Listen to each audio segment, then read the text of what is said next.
สวัสดีตอนเช้าท่านผู้ชม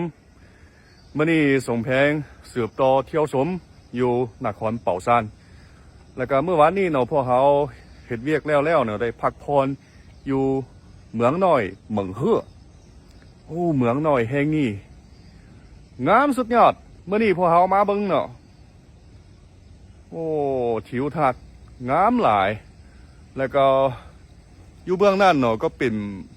ภูเขานูซันภูนูซันแล้วก็อยู่ลุ่มนั่นแม่นแม่น้ำนูเจียงตอนนี้น้ำหมอกลอยอยู่กลางภูรู้สึกว่าเหมือนดังอยู่ในสวรรค์สวรรค์เมืองขนเนาะโอ้ยงามสุดยอดแล้วก็เมื่อนี้เนาะทีมงานพวกเขาจะสืบต่อเฮ็ดเวียกหรือว่าไปทัศนศึกษาอยู่สวนกาแฟที่มีชื่อเสียงของเป่าซานนี่แหละตอนเช้าเมื่อนี้ตื่นมารู้สึกว่าโอ้ปอนที่พวกเขาพักเมื่อนี้เนาะงามหลายและจึงอยากเฮ็ดรายการเนาะให้บรรดาท่าน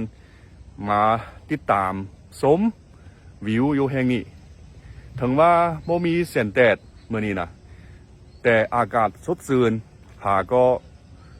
ฝนตกแล้วเนาะหาก็เช้าเส้นทางก็สะอาด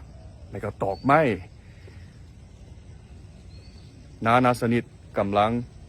เปล่งปลั่นสมแพงก็มีอารมณ์ดีขึ้นโอ้โหเช้าเมื่อยเลยโอเคต่อไปเนาะก็ให้บรรดาท่านมาชมวิวอยู่แถวนี้ก่อนถ้าว่ามีโอกาสท่านก็มาสัมผัสเองเด้อเมืองน้อย